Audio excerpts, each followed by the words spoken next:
Hello dear students, in this lecture we are going to see the different properties of Fourier transform.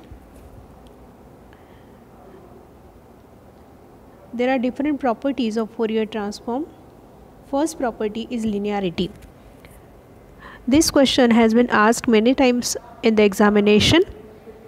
So first of all, very first property is the linearity property of the Fourier transform. Now we see what exactly the linearity property. Let f1t and f2t are two functions for the given signal and their corresponding Fourier transform are indicated by capital F1 j omega and capital F2 j omega. Then if this is the condition, then linearity property states that a f1t plus b f2t, after application of DFT it will be a capital F1 j omega plus b capital F2 j omega, where a and b are constants.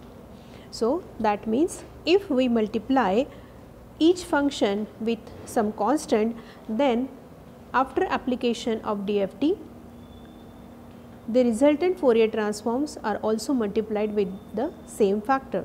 So that is the linearity property.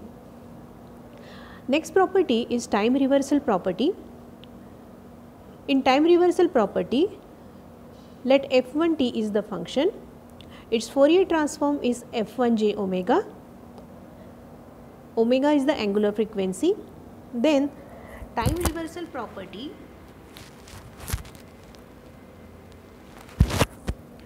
states that f1t is equal to, or small f1 minus t, after application of DFT it will be f1 minus j omega.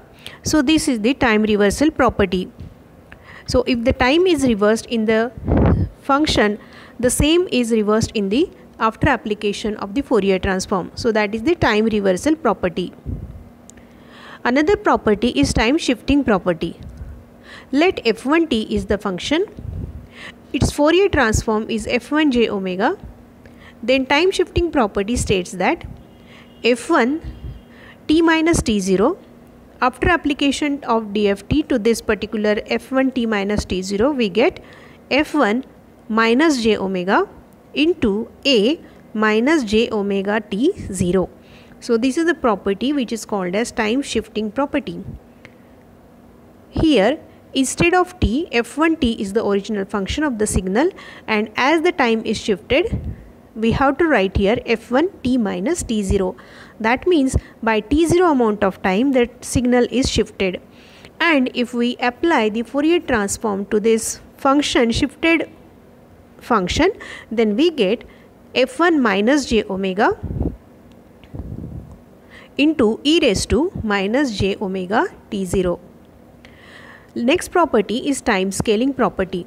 If f1t is the function, its Fourier transform is f1 j omega. Then time scaling property states that f1 at, after application of DFT we get 1 upon a f1 j omega upon a, where a is the scaling factor. This scaling factor means the original signal can be compressed or it can be expanded. So that is the scaling property. So in this way we have studied some of the properties of the Fourier transform. In next lecture we will see another properties of Fourier transform. Thanks for listening.